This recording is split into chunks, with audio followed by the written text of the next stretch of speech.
the germination of a seed and its growth into a plant, with the final development of a flower, and then back to seed again. This also is a mental process. Thoughts are seeds which, falling in the soil of the mind, germinate and develop until they reach the completed stage, blossoming into deeds good or bad, brilliant or stupid, according to their nature, and ending as seeds of thought to be again sown in other minds. A teacher is a sower of seed, a spiritual agriculturist, while he who teaches himself is the wise farmer of his own mental plot. The growth of a thought is as the growth of a plant. The seed must be sown seasonably, and time is required for its full development into the plant of knowledge and the flower of wisdom. While writing this I pause, and turn to look through my study window, and there, 100 yards away, is a tall tree, in the top of which some enterprising rook from a rookery close by has, for the first time, built its nest. A strong northeast wind is blowing, so that the top of the tree is swayed violently to and fro by the onset of the blast, yet there is no danger to that frail thing of sticks and hair, and the mother bird, sitting upon her eggs, has no fear of the storm. Why is this? It is because the bird has instinctively built her nest in harmony with principles which ensure the maximum strength and security. First, a fork is chosen as the foundation for the nest, and not a space between two separate branches, so that, however great may be the swaying of the top tree, the position of the nest is not altered, nor its structure disturbed. Then the nest is built on a circular plan, so as to offer the greatest resistance to any external pressure,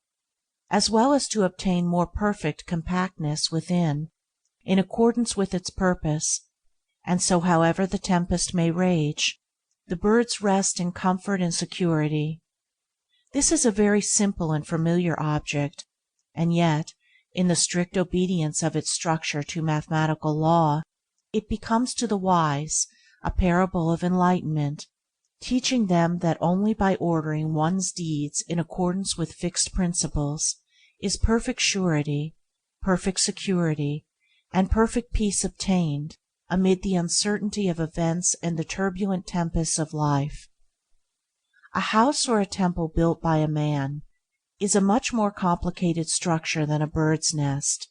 yet it is erected in accordance with those mathematical principles which are everywhere evidenced in nature. And here is seen how man, in material things, obeys universal principles. He never attempts to put up a building in defiance of geometrical proportions, for he knows that such a building would be unsafe, and that the first storm would, in all probability, level it to the ground, if indeed it did not fall about his ears during the process of erection. Man in his material building scrupulously obeys the fixed principles of circle, square, and angle, and aided by rule, plumb line, and compasses, he raises a structure which will resist the fiercest storms, and affords him a secure shelter and safe protection. All this is very simple, the reader may say. Yes, it is simple, because it is true and perfect, so true that it cannot admit the smallest compromise, and so perfect that no man can improve upon it. Man, through long experience, has learned these principles of the material world, and sees the wisdom of obeying them, and I have thus referred to them in order to lead up to a consideration of those fixed principles in the mental or spiritual world which are just as simple and just as eternally true and perfect, yet are at present so little understood by man as he daily violates them, because he is ignorant of their nature and unconscious of the harm he is all the time inflicting upon himself. In mind as matter, in thoughts as things, in deeds as natural processes, there is a fixed foundation of law, which if consciously or ignorantly ignored leads to disaster and defeat.